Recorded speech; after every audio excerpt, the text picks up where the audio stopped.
Anne, you're going to begin by reading. Wonderful, thank you. Some things in the house that are Joe Brainard. Tiny fake pearls spell the words giant night, risen against a black sky streaked where the paper was creased by faint rays of stars. On another wall, a little flamenco dancer from a Maya soapbox crosses the stage, cut away from an old New York City Yellow Pages logo, her backdrop a glittery red candy wrapper. Walking with artist Joe Brainard around Manhattan's Soho district one night, I was astonished at the sharpness and speed of his eye and at the sheer quantity of the treasures that made their way from the gutter to his pockets. Chewing gum foil, cigarette pack shells and butts, other discarded debris that became more interesting to me through his interest. And once at the beach in West Hampton, Long Island, he was bending over and collecting anything blue at an alarming rate. Used flash cubes, ancient sea-worn bromo seltzer bottles, a frayed plastic cord, and broken light bulbs. Later, these items appeared in some striking sand collages, literally embedded in sand, cemented so they stuck fast. An ecologist of the highest order, he was not only recycling what others would dismiss as trash, he was turning these bits and pieces into works of beauty and humor. So from 1967 through the late 70s, I observed Joe Brainard's magpie-like propensity. When I would visit his Spartan loft on Green Street in New York City, I would stumble into piles of things organized principally by color, scraps of every imaginable shape and texture from his ramblings, from old magazines and picture books, from the packaged world, ripped segments where a product had been stripped in haste, and so on. These piles, with little else in his Spartan loft, were in and of themselves artworks, stacked images from the phenomenal world. It was fun to look through them and see how he worked the images together. In 1978, he presented me with a little cloth bag of portable art, which included, among other delights, a small Bayer aspirin tin containing, the label was inside the tin, some things in the house that are brown, cutouts of chocolate donuts, a small radio, a chair, a ladder, a fur coat, and so on, colored in cutouts primarily from the Yellow Pages illustrations. His collages adorning the insides of matchbooks seem to be now quintessential Brainards from that collage period. A perky, semi-tragic faced pansy inside a Learn to Drive U.S. Auto Club matchbook, for example. What this artist could do so well was notice the forgotten stuff, see it as sacred or amusing, and reclaim it, reenacting it in new contexts, restoring its intrinsic vitality through magical, poetic combinations. That was great because it gives you a kind of a taste for his taste. But let me just say that, Anne, I know you knew Joe Brainard from the early days, from soon after he moved to New York, which I think was in 1961 from Tulsa. And I didn't know him personally, but through my husband, Bill Bergson, who, you know, as you know, you were all friends, and he collaborated with Joe. And when I was a curator at the Berkeley Art Museum and thinking, what is going to be my next show? Bill said, you know, someone ought to do a Joe Brainard show. And I thought, yeah, that's a very good idea. Joe is not really very well known at that moment. I mean, he was known among a certain group of people, but he wasn't widely known. I knew of him not well, but then I started to talk to Ron and I started to look at the work and I fell in love with it and I proposed it to the museum and they went with it. And so in 2001, we did this retrospective, which turned out to be one of my favorite shows and one that's gotten the most feedback, or given me the most feedback, mostly from other artists, which of course makes me feel very good. Yeah. But when Joe moved to New York, I mean, one of the things that I think we are discussing is what was it like in terms of art?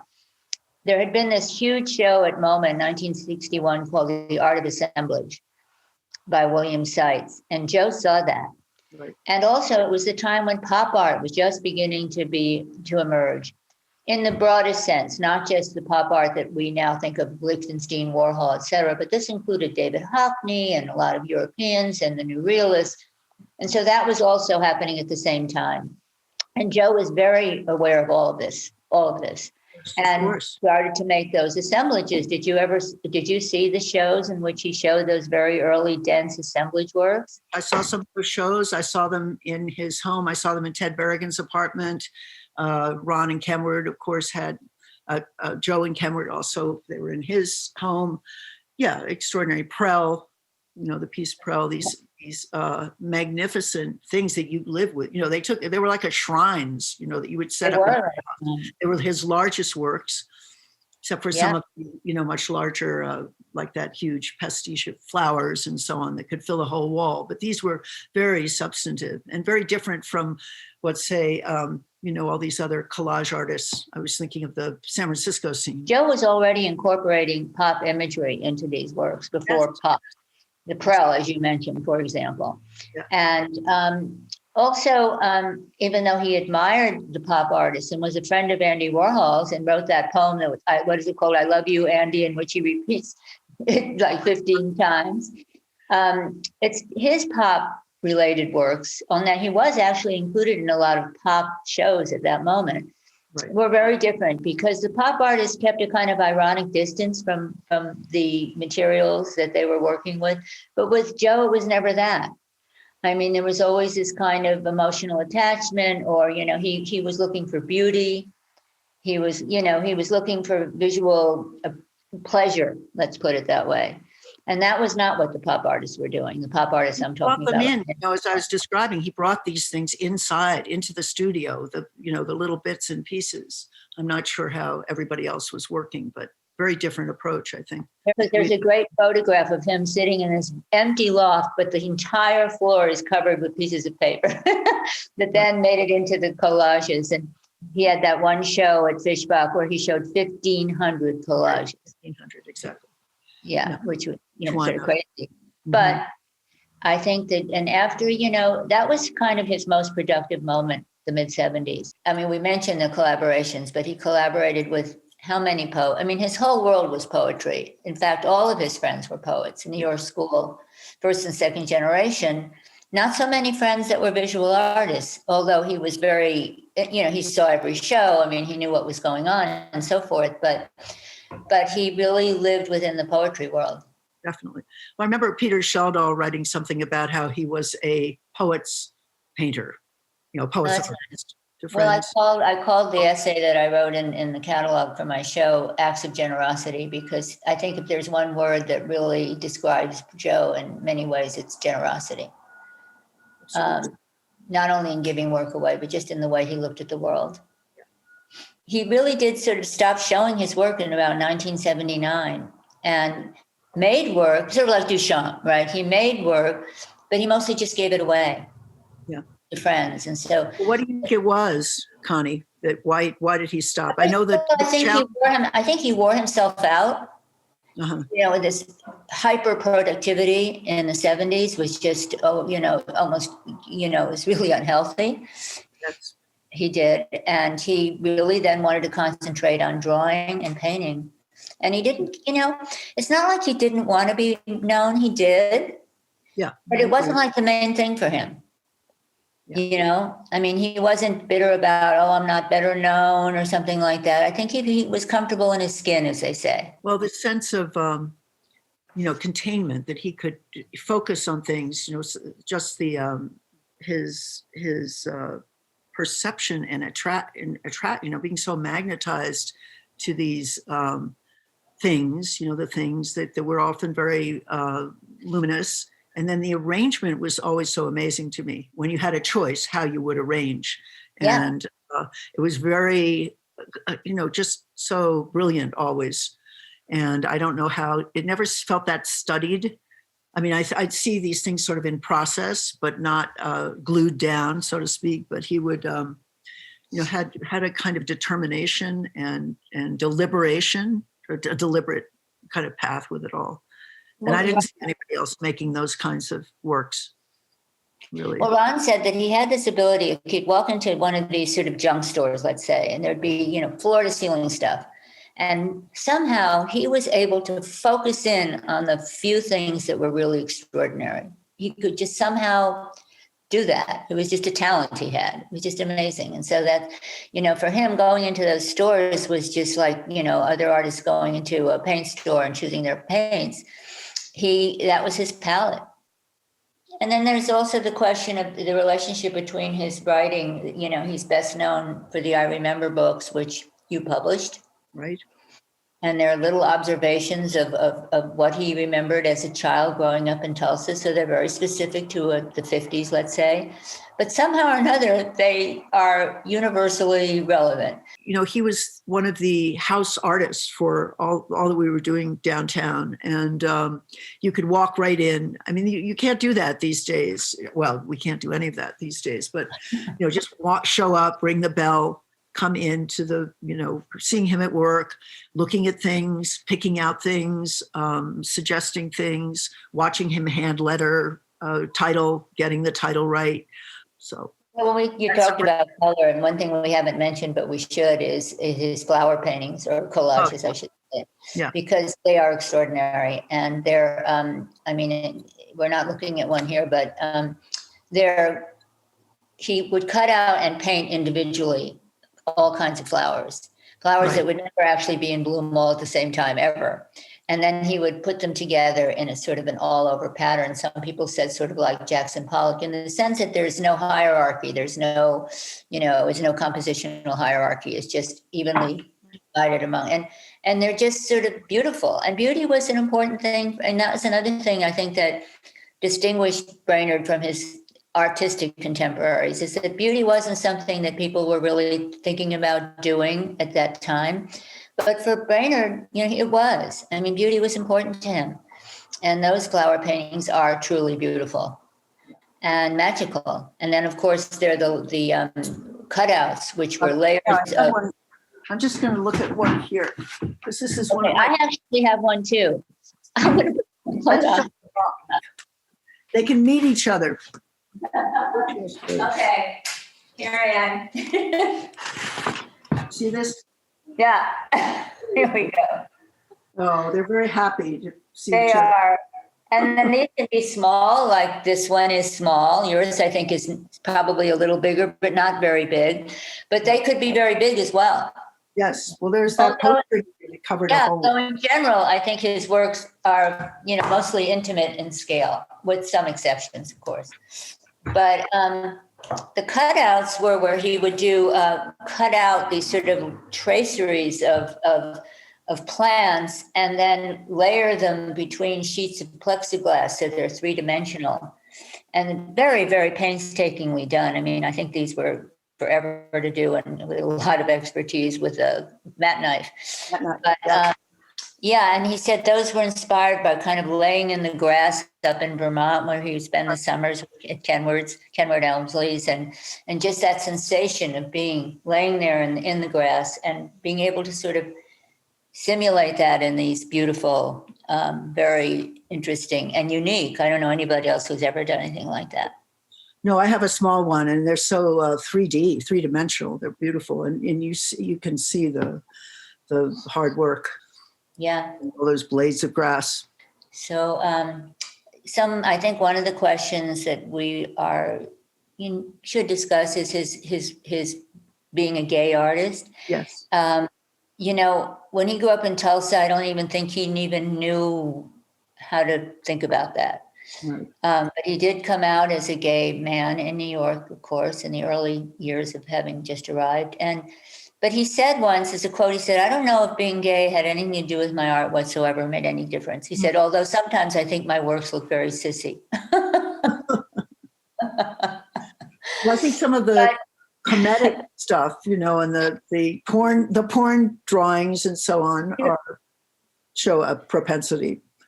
Yeah, and then of course there are the male torsos that are, torsos with the tattoos and the writing and underpants, right? But there's some kind of sweetness about them. Oh, they're very sweet. They're beautifully made. Yeah. So. And then Nancy, we can't forget Nancy. I mean, comics. He collaborated on. Didn't this start with Ted Berrigan's C Comics? I believe so. Yeah. Yeah, and then he started doing these collaborations with poets in comic form. But his most his best known comic appropriation is the Nancys. And Nancy, of course, was the best known cartoon character when he was growing up in the 50s. And he was able to imitate Ernie Bushwiller's graphic style like to perfection. And so he put Nancy through her paces. Nancy was X-rated in certain images. Nancy's head was affixed to famous works of art like Duchamp's Nude Descending the Stairs, or Nancy was rendered as de Kooning might have rendered her. And I mean, there is a book called the Nancy Book that was published by Siglio Press, which remains one of their most beloved publication. It was their first publication. Oh, really? Okay. And the one that they still say when they're showing their books at some art fair, that, oh, people come by and say, oh, the Nancy book, I love that book. It's just so completely charming and funny and loving, and somehow we identify with Nancy, who somehow just seems to go along with all of this in her own way. I found this note in it. It's an unfinished interview. I'm going to answer these questions at some point. Do you ever, great questions. Do you ever find yourself taking advantage of being a woman? Have you ever wished that you were a man? Have you ever wished that you could love women the way you love men? Do you ever feel just a bit crazy in the head? How often do you make yourself do things? I can almost imagine that there is a little Nancy running around in your stomach, writing your poems for you. Do you know what I mean? I don't know about in my stomach, but it's very funny. And, what is the relationship of poems to art? Your poems talk to me. Your poems are nervous. You, I think, are nervous like this. Do you? Do you think you're nervous? Are you able to just be yourself around people? You have very much of an image of yourself. It's very telling of what, how he thought about this. And he asked more feminist questions. And he says something like, how did you decide to be a poet, or did it just happen? How have you chosen the way you live, the way you are? I mean, how much do you think you are a self-made person? Talks about these are very penetrating. Ted Berrigan influenced your work much. Has Ted Berrigan influenced your life? And what about Frank O'Hara? And what about Bill Berkson? What about him? Well, from today's perspective, of course, his art does display a kind of gay sensibility. In the imagery, the butterflies, the flowers, the pansies, the kitsch materials and so forth, the sort of camp love of artifice, I guess you could say. Right. But, that was just one aspect of it. But yeah, it was there. And I don't think he would. Think that's furthered appreciation of his work, or? Yeah, in a way, I think, because then, of course, it, when artists began to overtly work in ways, gay artists started to work in ways that were about their own lives, then I think that Joe's work took on a different context, because in the beginning, people probably didn't think in those terms, those early collages.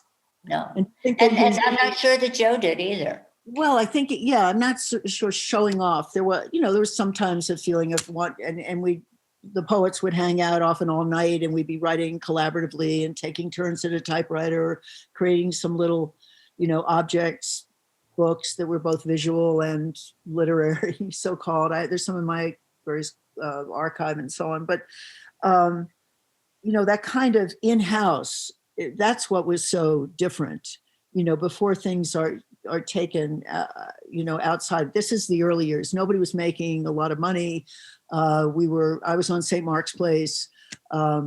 It was a kind of salon, so-called. People would, just pop in and out. Then we were very close to the St. Mark's Poetry Project, which I was also running at the time. And then we'd spill out after a reading and end up back at the apartment. And often it would turn into a sort of creative session. There was so much going on politically, culturally, in terms of psychedelic research.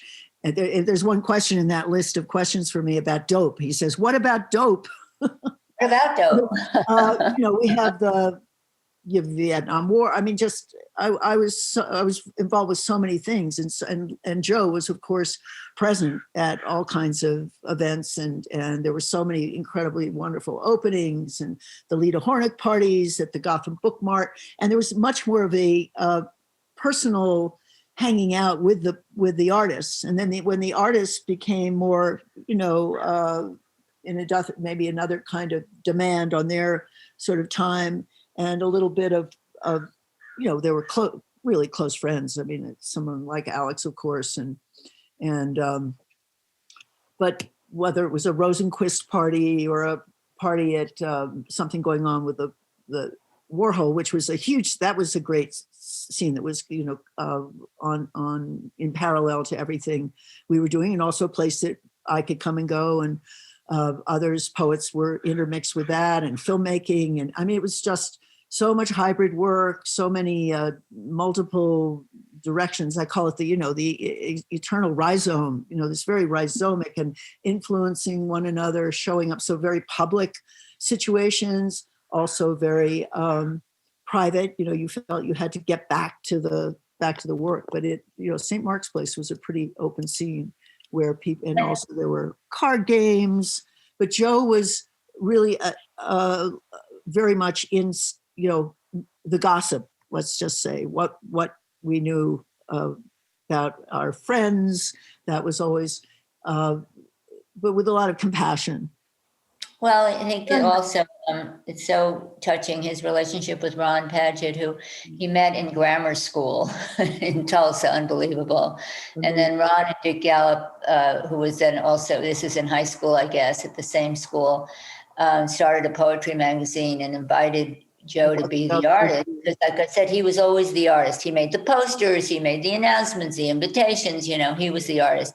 And so that was like his entry into the poetry world when he was a teenager. Yes.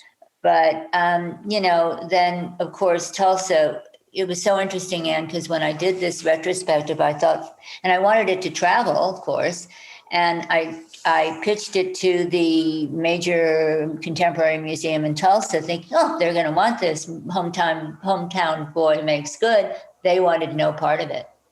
Really? And that was because of the soft porn imagery. Really? They couldn't deal with that, which I thought, oh my God. And so Ron said, yeah, that's why we left Tulsa. Mm-hmm. I mean, there just could be no way to be the kind of artist, or maybe any artist, but certainly the kind of artist Joe was in Tulsa. No way. So, but it did start his life. Ron's devotion and just extraordinary and very moving. Yeah. Yeah, if any people don't know, he wrote that book called Joe, which is a biography of Joe, which is so beautiful. And well, he's just been devoted, as you say, to Joe and his memory and his work forever. Yeah. And these people never leave you. I feel Joe all the time. I really do. And I have my wedding ring with Joe's, my wedding finger with Joe's. And so much, sometimes you want to just try to see through his eyes. It's interesting how in these times, more and more of these, wonderful people have been so extraordinary and so generative in your life. Just keep, you miss them more and more. Yeah, believe me, I know. Also the AIDS crisis, thinking about AIDS, going through that was a major part of, our time and so on. Comparing that to, the pandemic now. And he died of AIDS. He was one of the first people that I knew of who died of AIDS when it was still not as, well known as it became. But here's what I was going to finish that little quote about death, because now I found my glasses. Death is it. That's it. Finished, finito, over and out, no more. I think the best way to understand death is to think about it a lot. Try to come to terms with it. Try to really understand it. Give it a chance. Give death a chance. Give death a chance. Yes. We tried peace, but now we have to give death a chance. Right. Oh dear.